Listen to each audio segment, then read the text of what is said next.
கிறிஸ்துவுக்குள் பிரியமான கடவுளுடைய பிள்ளைகளே, உங்கள் யாவருக்கும் காணொலியில் கர்த்தரை காண்போம் ஐக்கியத்தின் சார்பாக தோத்திரத்தை தெரிவித்துக் கொள்கிறேன். இந்த நாளுடைய சிந்தனை மத்தேயு நற்செய்தியாளர் 10ஆம் அதிகாரம் 16வது வசனத்திலே, ஆடுகளை ஓநாய்களுக்குள்ளே அனுப்புகிறது போல இதோ நான் உங்களை அனுப்புகிறேன்.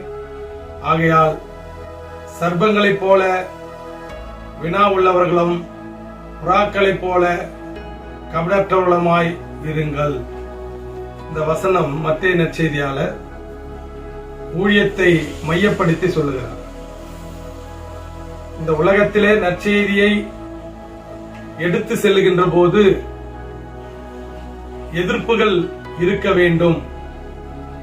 எதிர்ப்புகள் இருந்தால்தான் வசனங்கள் விளையும், முளையும்.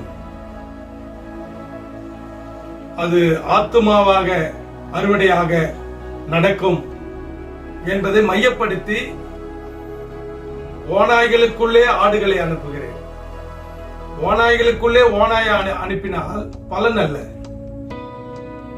ஓநாய்களுக்குள்ளே ஆடுகளை அனுப்பினால் அங்கு வருகின்ற எதிர்ப்பு, அங்கு வருகின்ற எதிர்ப்பின் தாக்கம், இது அப்படியே இயேசு கிறிஸ்துனுடைய நாமம் பலுகி பெருகி உண்மையான இரட்சகர் இயேசு கிறிஸ்து தான் என்பதை இந்த உலகத்தின் மக்கள் அறிந்து கொள்வதற்கு, சுவிசேஷ பணி செய்வதற்கு எதிர்ப்பு தெரிவிக்கின்ற காரியம் பல இடங்களில் திருச்சபையாக உருவெடுத்திருக்கிறது.